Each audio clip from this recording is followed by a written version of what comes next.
Good morning, guys. So today's going to be a very busy day. We have some gardening to do. We have to lay out some weed fabric, but first, just have a little basket here. And I noticed that the fiddleheads are ready to be picked. So let's go do that. This is essentially what they look like when they start to unfurl. And they're just a little fern, but you want to find them when they're all tucked up.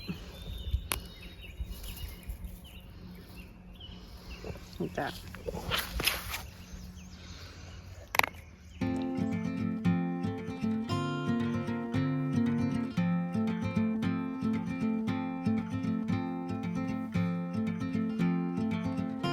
Alright, so that's so far what we got.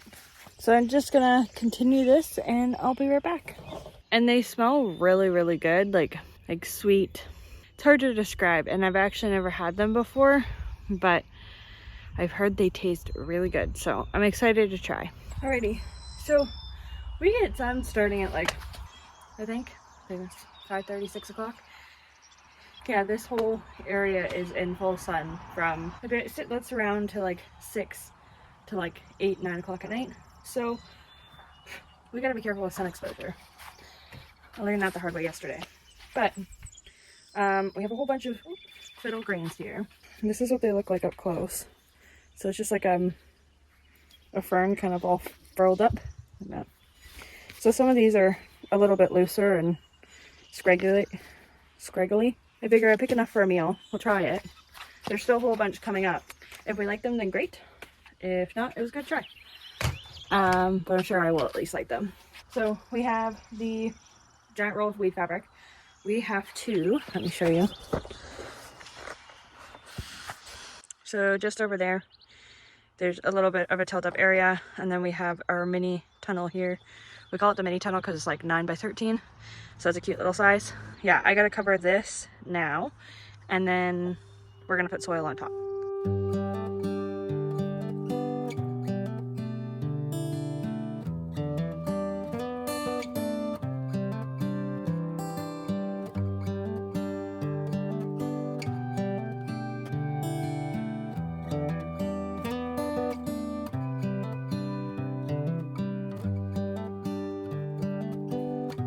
Alright, hey guys.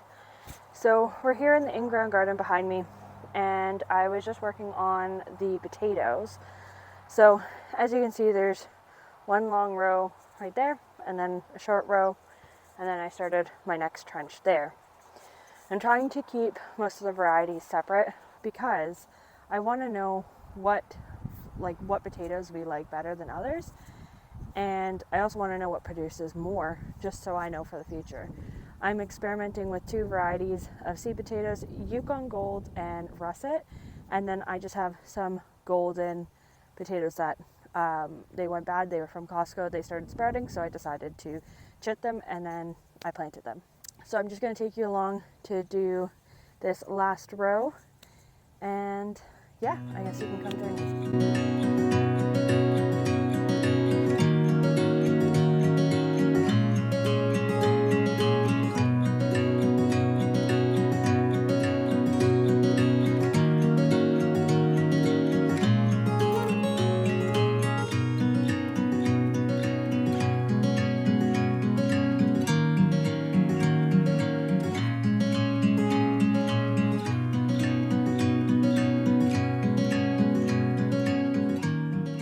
That's how it looks for now.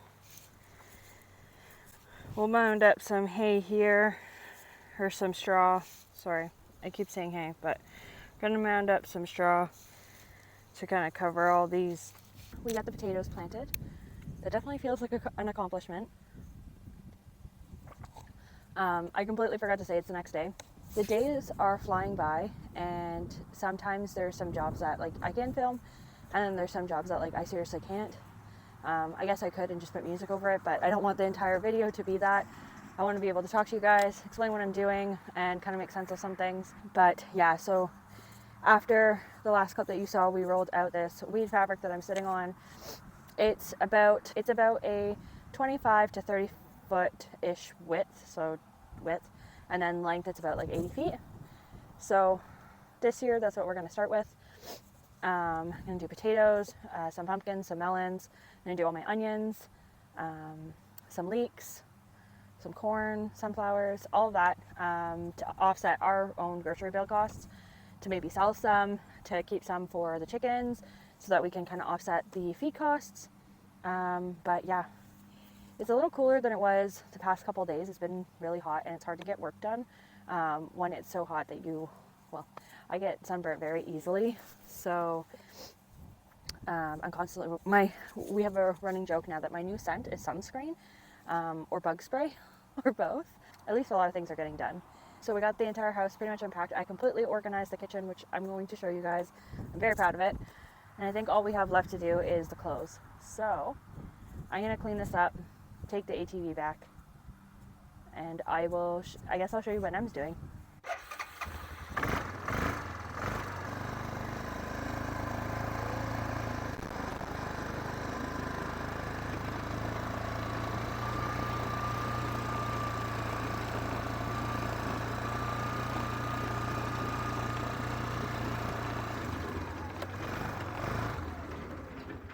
So we got a dumping of soil, the raised beds, and then we're going to fill it with the darker black soil. We got some wood chips. I ended up finding those wood chips for free from a local tree cutting company or arborist, which was super awesome. Saved me a lot of money than trying to buy some wood chips. That's also going to be used for the chicken run and a couple other projects, but I'm sure I'll show you anyways.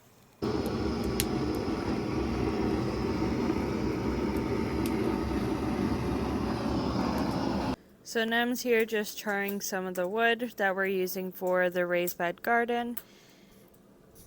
Do you want to talk about why this is an effective way to kind of preserve the wood, and maybe tell our YouTube friends why we chose to go with untreated wood versus maybe pressure treated wood? We decided to use untreated wood because pressure treated wood has some chemicals in it that might not be good for growing organic vegetables.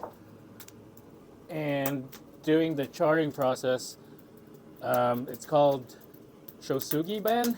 I don't know how to say it, but apparently if you char the wood and put a layer of oil on it, it prevents the wood from rotting, it repels water, it could be fire resistant and water resistant, and doing it makes the wood last more than 10 years apparently, or like 10 to 50 years.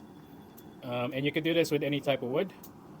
It's just very labor intensive. Even with the torch, it could take a long time depending on how many boards you're doing. And with the amount of raised garden beds that we're doing, it definitely takes a while to do the whole process. And it's rot repellent and insect repellent because the char on the wood creates a carbon layer that protects it from different elements. So yeah.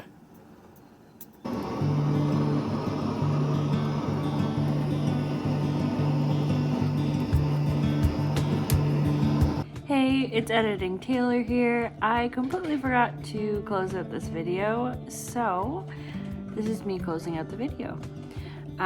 Thank you so much for watching this video. I really hope you guys enjoyed, and I really appreciate you hanging out with me.